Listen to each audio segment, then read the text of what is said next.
இந்த சேனல் ஓவியத்தின் மீதான எங்களுடைய சொந்த கருத்து புரிதலை அடிப்படையாக கொண்டது. ஓவியத்தை பற்றிய எங்களுடைய புரிதலையும் அனுபவத்தையும் இந்த சேனலின் மூலமாக உங்களுடன் பகிர்ந்து கொள்வதே எங்களுடைய நோக்கம். இந்த சேனலுக்கான உங்களுடைய பேராதரவுக்கு எங்களுடைய நன்றிகள். வெல்கம் டு சித்திரம் டிராயிங் ஸ்டுடியோ. நாம் இந்த வெஜிடபிள் வீடியோ பார்ட் 5ல் என்ன வரைஞ்சி பார்க்க போகிறோம் அப்படின்னா, கார்லிக், பூண்டு. இந்த படத்தை நான் வரைகிறதுக்கு எனக்கு 1 மணி நேரம் 10 நிமிஷம் எடுத்திருக்கு. ஆனால் அது ரொம்ப அதிக நேரம் உங்களுக்கு காட்டணும் அப்படிங்கிறதுனால அதை சுருக்கி ஒரு 21 நிமிஷத்தில் இந்த வீடியோவை நம்ம ரெடி பண்ணியிருக்கோம். இதை நீங்கள் முழுமையாகவே பாருங்கள். முதல்ல நம்ம வரைகிறதுக்கு முன்னாடி இந்த இமேஜை ஒரு 5 நிமிஷம் ஒத்து பார்க்குறோம். பார்த்ததுக்கப்புறமா நம்ம இதோட ஷேப்ஸு எப்படி இருக்குது அப்படிங்கிறதெல்லாம் புரிஞ்சுக்கிட்டு நம்ம இதை ஃபார்ம் பண்ணி பார்க்கலாம்.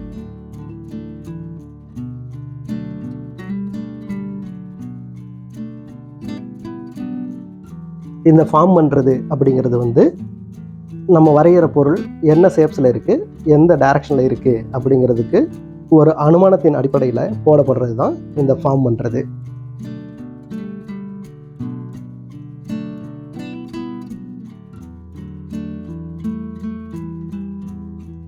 ஃபார்ம் பண்ணாமல் வெறும் அவுட்லைன் மட்டும் எடுத்து வரைகிறோம் அப்படின்னா அது என்ன ப்ராப்ளம் கொடுக்குன்னா, அகலம் அதிகமாக வாய்ப்பு இருக்குது, உயரமும் அதிகமாக வாய்ப்பு இருக்குது. ஆனால் இந்த ஃபார்ம் பண்ணிட்டோம் அப்படின்னா இந்த ஃபார்ம் கரெக்டாக இந்த ஷேப்பில் தான் இருக்கும் அப்படிங்கிறத துல்லியமாக நம்மளால் கணிச்சிட முடியும்.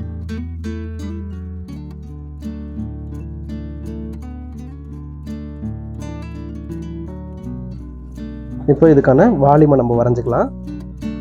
வால்யூம் அதோட மேடு பள்ளம் எது எங்கே இருக்குது அப்படிங்கிறத கண்டுபிடிச்சி அது மேலே நம்ம லைன் போடுறதுக்கு பேர் தான் வால்யூம்.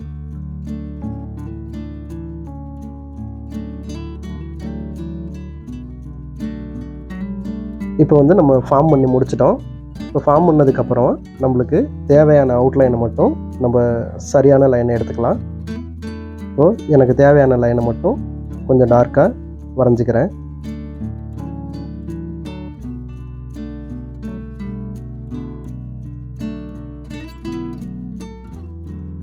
இப்போ இந்த ஃபார்ம் பண்ணதுனால நம்மளுக்கு ஒவ்வொரு பொருளுக்கு உண்டான டிஸ்டன்ஸு ஈஸியாக தெரிஞ்சிருச்சு. இப்போது எனக்கு சரியான அவுட்லைன் எடுக்கிறதுக்கு இந்த ஃபார்ம் பண்ணது பெரிய சப்போர்ட் பண்ணுது, ஈஸியாகவும் இருக்குது.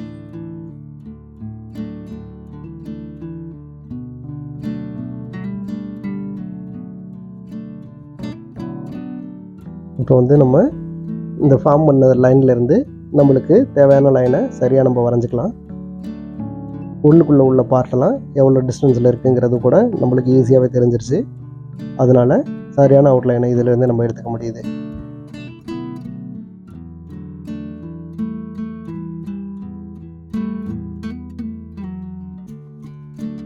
நம்ம ஏற்கனவே சொன்ன மாதிரி ஃபார்ம் பண்ணுறதுங்கிறது ஒரு அனுமானத்தின் அடிப்படையில் போடுறது தான். அந்த லைன் நம்ம ஃபார்ம் பண்ண லைனுக்கு வெளியிலையும் போகலாம், கொஞ்சம் உள்ளேயும் வரலாம். அதுக்கப்புறம் நம்ம சரியான லைன் போடும்போது எங்கே இருக்குது அப்படிங்கிறத சரியாக கண்டுபிடிச்சி போட்டுக்கலாம்.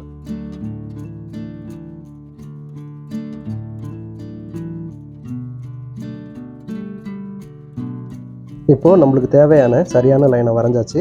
வரைஞ்சதுக்கப்புறமா நம்ம லைட் அண்ட் ஷேடு பண்ண போகிறோம். இந்த லைட் அண்ட் ஷேடு பண்ணுறதுக்கு நம்மளுக்கு இடையூறாக இருக்கிற இந்த தேவையில்லாத லைன்ஸ் எல்லாத்தையுமே நம்ம அழிச்சு எடுத்துடலாம். அப்போ தான் லைட் அண்ட் ஷேடு பண்ணுறதுக்கு ஈஸியாக இருக்கும்.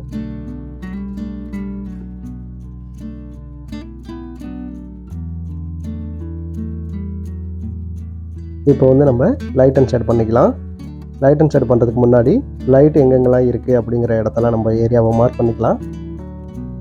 மார்க் பண்ணதுக்கப்புறமா மற்ற சைடு எல்லாமே நம்ம ஓவரால் ஒரு டோன் ஒன்று பண்ணிட்டோம் அப்படின்னா நம்மளுக்கு லைட்டு பிரிஞ்சிடும். பிரிஞ்சதுக்கப்புறமா நம்மளுக்கு டார்க்கு லைட்டு எங்கெங்கே தேவை அப்படிங்கிறத கண்டுபிடிச்சி தேவையான டார்க்கை ஏற்றிக்கலாம்.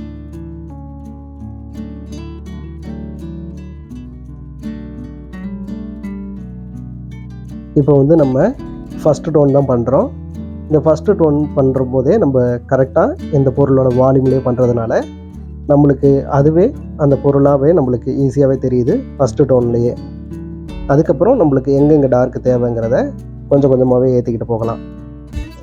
இப்போது நம்ம இந்த பென்சிலோட பட்டையான பகுதியிலேருந்து கீழே இருக்கிற ஷார்ப் எட்ஜை வச்சுக்கிட்டு அழுத்தி தேய்ச்சோம் அப்படின்னா நம்மளுக்கு கார்னர் ஷார்ப்பாக விழுவும், உள்ளுக்குள்ளே நம்மளுக்கு மெர்ஜாகவே கிடைக்கும். அவுட்லைன் போடும்போது மட்டும் நம்ம இந்த இடத்துலலாம் பென்சிலை யூஸ் பண்ணிக்கலாம். இந்த மாதிரி பென்சிலை யூஸ் பண்ணுறதுக்கே நம்மளுக்கு பென்சிலோட ஒரு ப்ராக்டிஸ் இருக்கணும்.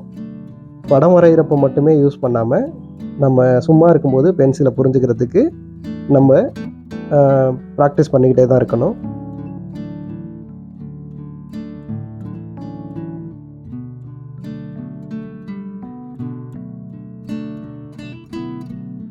நம்ம எப்படி லைன் ப்ராக்டிஸ் ரெகுலராக பண்ணுறோமோ அதே போல் தான் ஷேடிங்க்கான ப்ராக்டிஸும் ரெகுலராகவே நம்ம செய்யணும்.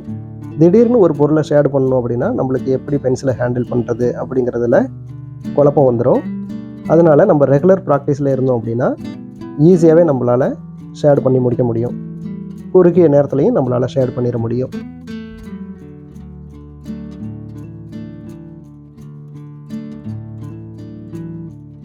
இப்போது இந்த தனியாக இருக்கிற சின்ன பூண்டில் பின்னாடி இருக்கிற லைன் தெரிகிற மாதிரி பூண்டு பின்னாடி போகணும் அப்படின்னா முன்னாடி ஒரு அவுட்லைன் வந்து நான் ரிஃப்ளெக்ட் லைட் மாதிரி ஒரு லைட் ஒன்று விட்டுடுறேன். விட்டதுக்கப்புறம் கீழே வந்து ஒரு டோன் பண்ணி ஷேட் பண்ணிக்கிறேன்.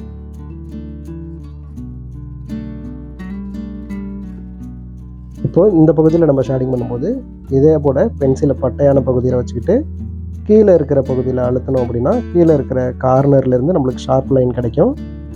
மேலே இருக்கிறது கொஞ்சம் நம்மளுக்கு மெர்ஜ்டாகவே கிடைக்கும். இப்போது மேலே இருக்கிறத வந்து நம்ம ரெண்டாவதாக இருக்கிற பொருளில் ஸ்மூத் பண்ணி விட்டுட்டோம் அப்படின்னா அந்த பொருள் பின்னாடி போகுது அப்படிங்கிற ஃபீல் நம்மளுக்கு ஆட்டோமேட்டிக்காகவே கிடைக்கும்.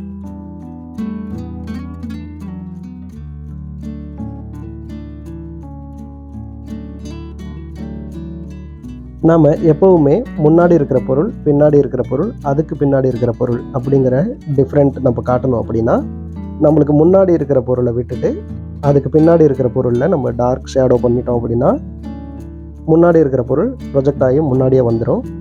ஆட்டோமேட்டிக்காக நம்ம ஷேடு பண்ணுற பொருள் பின்னாடி போயிடும்.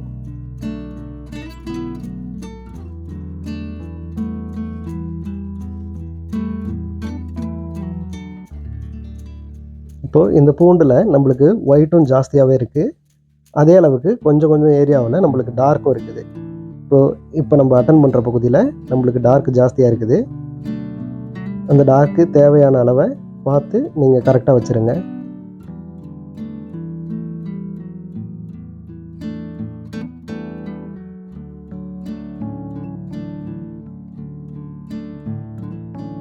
இப்போ இந்த பொருள் ஃப்ரண்ட்டில் இருக்குது.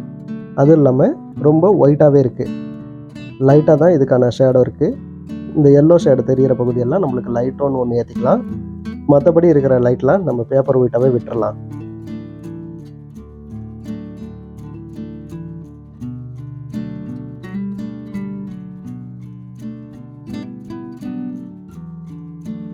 இதோட இந்த காம்பு பகுதி எட்ஜில் மட்டும் நம்மளுக்கு ஒரு டார்க் இருக்குது. அந்த டார்க் ஏற்றினதுக்கப்புறம் கீழே ஒரு ரிஃப்ளெக்ட் லைட் ஒன்று விட்டுட்டு மேல் சைடு கொஞ்சம் மிடில் டார்க் டோன் ஒன்று ஏற்றிடுறோம்.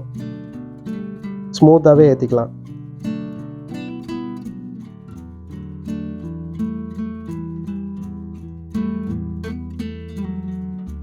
நம்ம எப்போ லைட் அண்ட் ஷேட் பண்ணாலும் ஒயிட் இருக்கிற ஏரியாவில் லைட் அண்ட் ஷேட் பண்ணுறது தான் கொஞ்சம் கஷ்டமாக இருக்கும். ஏன்னா பென்சிலோட அழுத்தம் நம்மளுக்கு ரொம்ப மென்மையாக இருக்கணும். அதுக்கு தான் நம்ம பென்சிலுக்கான ப்ராக்டிஸ் நம்ம பண்ணிக்கிட்டே இருக்கணும்.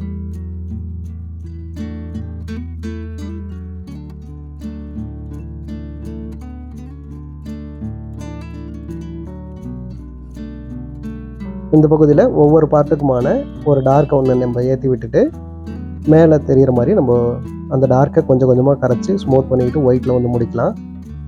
இப்போ இங்கே கீழே வர்றதுனால நம்ம அதோட வால்யூம்லேயே கொண்டுகிட்டு வந்து முன்னாடி இருக்கிற ஒயிட்டு பூண்டு தெரியணுங்கிறதுக்காக இந்த அவுட்லைன் நம்ம போட்டுடுறோம். போட்டுட்டு பின்னாடி இருக்கிற பொருளில் நம்ம அதை ஸ்மூத் பண்ணிடுறோம்.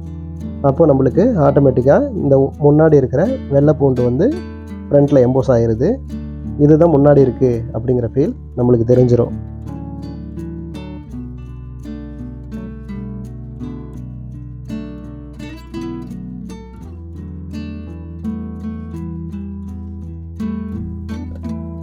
இது வந்து ஒயிட் பகுதி கொஞ்சம் ஜாஸ்தியாக இருக்குது அப்படிங்கிறதுனாலேயே நம்ம கொஞ்சம் கொஞ்சமாகவே ஷேடோ பண்ணிக்கிட்டு போகலாம், டார்க் ஏற்றிக்கிட்டு போகலாம்.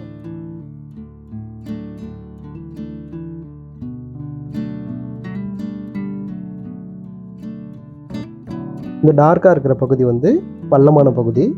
அந்த பள்ளமான பகுதியை நான் வரைகிறதுக்கு நான் என்ன பண்ணுறேன்னா, பென்சிலை திருப்பிக்கிட்டு அதோட கார்னர்லேருந்து பட்டையான பகுதியிலேருந்து அடிக்காமல் அதோட கார்னர்லேருந்து நான் ஒரு டார்க் ஒன்று எடுத்துக்கிட்டு வரேன். இப்போ இந்த டார்க்குங்கிறது பள்ளமான பகுதியை குறிக்கிறது, லைட்டுங்கிறது வந்து நமக்கு மேடான பகுதியை குறிக்கிறது.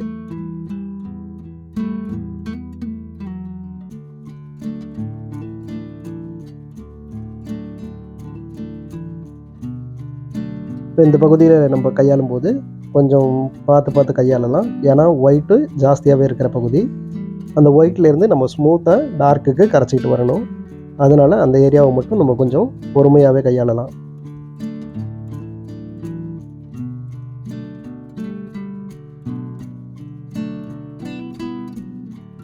நம்ம லைட் அண்ட் ஷேடு பண்ணும்போது கோடு எங்கேயுமே தெரியக்கூடாது. அது கோடாக தெரியக்கூடாது அப்படிங்கிறதுனால நீங்கள் ஃபஸ்ட்டு ஒரு கோடு போட்டிங்கன்னா அது மேலேயே நீங்கள் திரும்ப கோடு போட்டிங்கன்னா அது கோடாக இருக்காது, அது வந்து ஒரு ஷேடாக மாறிக்கும்.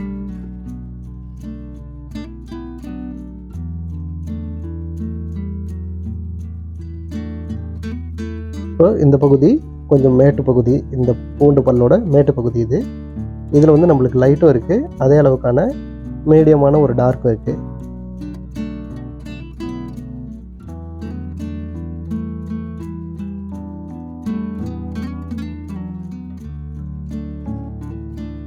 இந்த பகுதி வந்து மேட்டு பகுதியாக இருக்கிறதுனால லைட்டு ஜாஸ்தியாக இருக்குது. அந்த தேவையான லைட்டை பேப்பர் ஒயிட்டாகவே நம்ம இப்போதைக்கு விட்டுருவோம். விட்டுட்டு அதுக்கு தேவையான ரிஃப்ளெக்ட் லைட்டையும் விட்டுருவோம். இந்த சின்ன லைட்டு டீட்டெயில்ஸ் தான் நம்மளுக்கு வந்து படத்தை வந்து ரொம்ப அழகாக காட்டும்.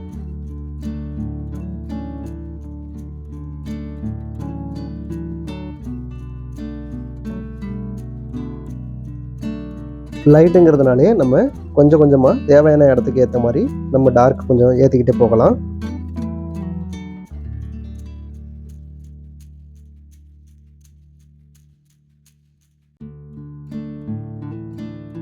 இடையில அதோட வால்யூம்லேயே நம்மளுக்கு ஒயிட்டு நேராகவே இருக்குது.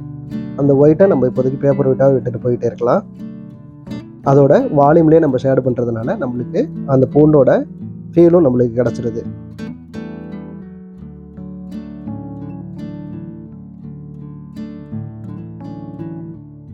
இந்த பகுதியில் மட்டும் அவுட்லைன் ஓட்டினாப்பில் எனக்கு டார்க் ஒன்று இருக்குது. அந்த டார்க்கை ஃபுல்லாக மேலேருந்து கீழே வரைக்குமே அந்த டார்க் வந்து கண்டினியூ ஆகிடுது. அதனால் அந்த டார்க்கை ஃபுல்லாகவே நம்ம இழுத்துடலாம்.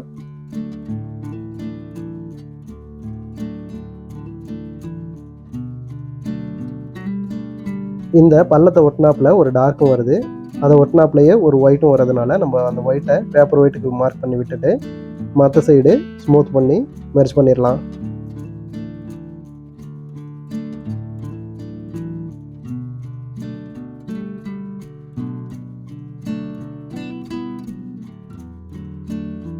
இப்போ இந்த டார்க் கண்டினியூ ஆகி இது வரைக்கும் வருது.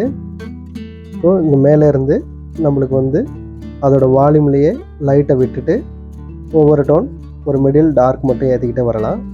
அதோட வால்யூம்லேயே ஏற்றிக்கிட்டு வரலாம்.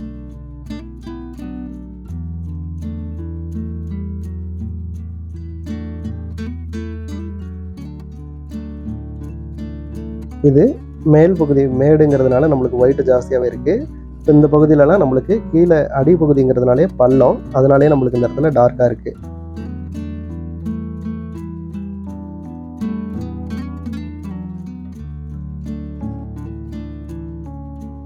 இந்த பகுதி அதோட தோல்லாம் ஷைனிங்காக தெரியறதுக்கு காரணம் அதில் படுற லைட்டு தான்.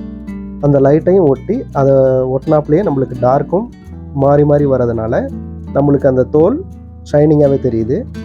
அந்த ஷைனிங்கை நம்ம எடுக்கணும் அப்படின்னா அதே போலவே நம்மளும் தேவையான லைட்டை விட்டுட்டு பக்கத்தில் அதுக்கு தேவையான டார்க்கையும் வச்சுக்கிட்டு அதோட வால்யூம்லேயே நம்ம ஷேட் பண்ணிக்கிட்டு வரலாம். அப்போ தான் நமக்கு அந்த பூண்டோட தோலில் உள்ள ஷைனிங்கையும் எடுக்க முடியும்.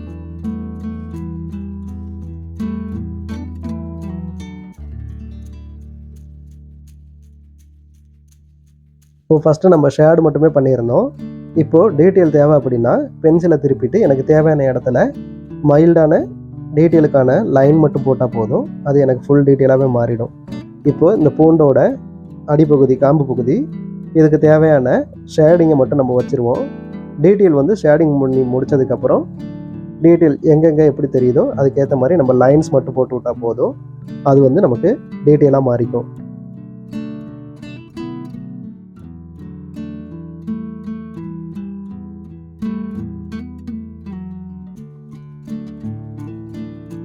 இந்த பூண்டோட அடிப்பகுதி டார்க்காகவே இருக்குது.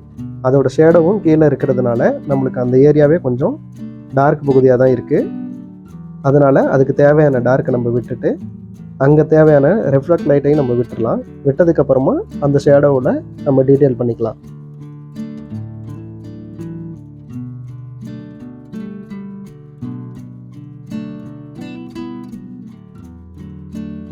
இந்த பொருளில் நம்ம எந்த பொருளை வரைஞ்சாலுமே லைட் அண்ட் ஷேடு பண்ணும்போது ஃபஸ்ட்டு ஃபுல்லாகவே அந்த பொருளோட லைட்டு டார்க் எங்கெங்கே இருக்குன்னு பார்த்து முழுசாக லைட் அண்ட் ஷேடு பண்ணி முடிச்சுருவோம்.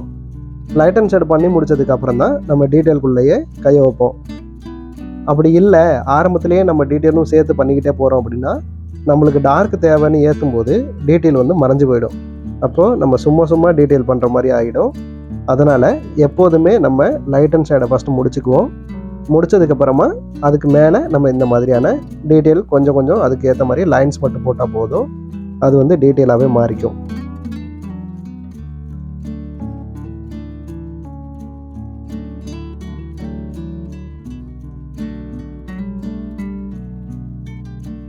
ஸோ இந்த பொருள் தான் இங்கே இருக்கிறதுலையே கடைசியாக இருக்கிற பொருளாக இருக்குது. அதனால் அதுக்கு ஏற்ற டார்க்கை நம்ம ஃபுல்லாகவே கொடுத்துக்கலாம். இப்போ அந்த பொருள் தான் இமேஜில் பார்த்தாலுமே டார்க்காகவே இருக்குது. அதனால் அதுக்கு தேவையான டார்க்கை நம்ம ஃபஸ்ட்டு லைட் அண்ட் ஷேடில் பண்ணிக்கலாம். இப்போது லைட் அண்ட் ஷேடு பண்ணும்போதுமே நம்ம வந்து அதோட வால்யூம்லேயே தான் பண்ணிக்கிட்டு வரணும்.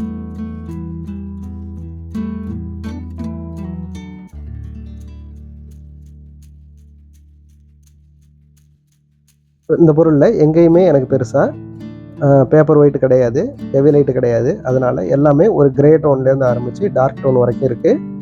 அதனால் பேப்பர் ஒயிட்டுங்கிற இடத்துல நம்ம மிடில் டோன் வர இடத்துலலாம் ஒரு பேப்பர் ஒயிட்டாக விட்டுட்டு மற்ற டோன் ஃபுல்லாகவே நம்ம ஷேடு பண்ணிக்கலாம்.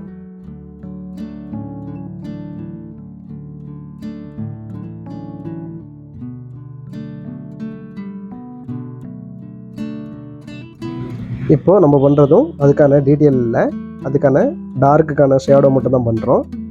லைட்டை மட்டும் பிரித்து விட்றோம். டார்க்கு கொஞ்சமாக தேவையான இடத்துல ஏற்றிக்கிட்டே இருக்கோம். இப்போது இந்த மாதிரி ஏற்றுறதுனாலேயே நம்ம அதோட வால்யூமில் பண்ணுறதுனாலும் நம்ம அந்த பொருளோட டெக்ஸ்சரோட சேர்த்து அந்த பொருளுக்கு உண்டான வால்யூமையும் எடுத்துட முடியுது.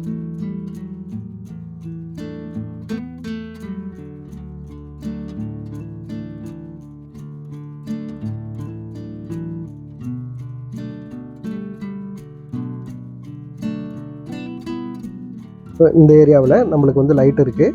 அந்த லைட்டுக்கான ஏரியாவை மட்டும் நம்ம விட்டுடலாம். பேப்பர் ஒயிட்டு கூட விட்டுடலாம். விட்டுட்டு மற்ற பகுதியிலலாம் நம்ம ஷேடோ பண்ணிக்கிட்டே வரலாம்.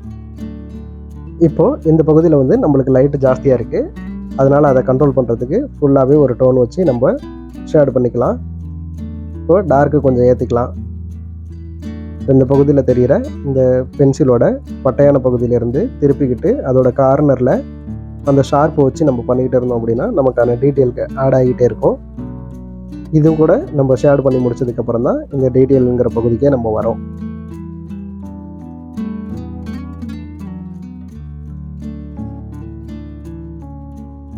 இப்போ இனிமேல் பண்ணுறது நம்ம எல்லாமே டீட்டெயில் மட்டும்தான் பண்ணுறோம். அதுக்கு தேவையான வால்யூமில் நம்ம லைன்ஸ் மட்டும் போட்டு விட்டால் போதுமானது. அதுவே நம்மளுக்கு டீட்டெயிலாக மாறிக்கும். ரொம்ப தின்னான லைன் வேணும் அப்படின்னா நான் பென்சிலை திருப்பிக்கிட்டோம் அப்படின்னா அதோட கார்னர் வந்து நம்மளுக்கு ரொம்ப மெலிசான லைன் கிடைக்கும். அதை வச்சுட்டு நம்மளுக்கு டார்க் எங்கே தேவை அப்படிங்கிறத அழுத்தி நம்ம வச்சுக்கலாம். இப்போ இந்த பகுதியில் தான் எனக்கு வந்து லைட்டு ஜாஸ்தியாக இருக்குது. அதனால் அந்த லைட்டை மட்டும் விட்டுட்டு மற்ற சைடெல்லாம் நான் ஒரு டோன் பண்ணிடுறேன்.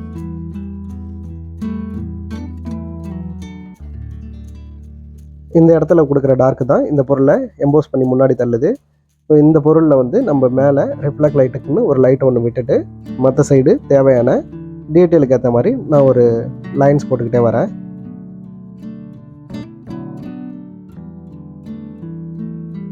அதே போல் இந்த பகுதி எனக்கு ரொம்ப பேப்பர் ஒயிட்டாகவே இருக்குது.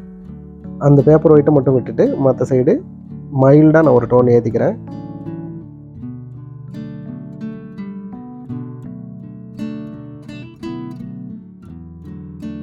இந்த முன்னாடி இருக்கிற பூண்டோட பல்லு ஒயிட்டாக இருந்தாலுமே அந்த ஒயிட்டுக்குள்ளே எனக்கு தெரிகிற டார்க்கை எங்கெங்கன்னு கரெக்டாக கண்டுபிடிச்சி அதுக்கான டார்க் டோன் ஒன்று ஏற்றிடலாம்.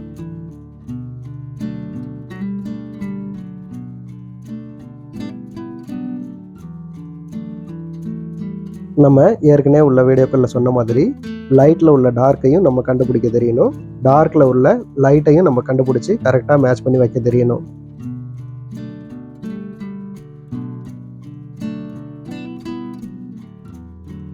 இப்போது இந்த பொருளுக்கான ஷேடோ வந்து ரொம்ப டார்க்கெல்லாம் இல்லை, ஒரு மிடில் டோனில் தான் இருக்குது. பொருளோட ஒட்னாப்பில் மட்டுமே நம்மளுக்கு ஒரு டார்க் இருக்குது. அந்த டார்க்லேருந்து மைல்டாக மேட்ச் பண்ணிவிட்டு ஒயிட்டில் வந்து மிக்ஸ் பண்ணிடலாம். இந்த பக்கம் இந்த பூண்டோட அடிப்பகுதியில் வந்து நம்மளுக்கு டார்க் வந்து பென்சில் டார்க் இருக்குது. அந்த டார்க்கை வச்சுட்டு அதோட ஸ்மூத் பண்ணிக்கிட்டு நம்ம ஒயிட்டில் வந்து மெர்ஜ் பண்ணிடலாம். இந்த வீடியோ உங்களுக்கு பிடிச்சிருந்தது அப்படின்னா நீங்கள் ஞாபகமாக இந்த வீடியோவுக்கு ஒரு லைக் பண்ணிவிடுங்க. இந்த வீடியோ உங்களுக்கு பயனுள்ளதாகவே இருந்தது அப்படின்னா நீங்கள் உங்கள் நண்பர்களுக்கும் இந்த வீடியோவை ஷேர் பண்ணிவிடுங்க. மேலும் இந்த சேனலை சப்ஸ்கிரைப் பண்ணாமல் பார்க்குறவங்க ஞாபகமாக ஒரு சப்ஸ்கிரைப் பண்ணிடுங்க. அப்போ தான் அதோட தொடர்ச்சியான வீடியோக்கள் உங்களை வந்து சேரும். நன்றி.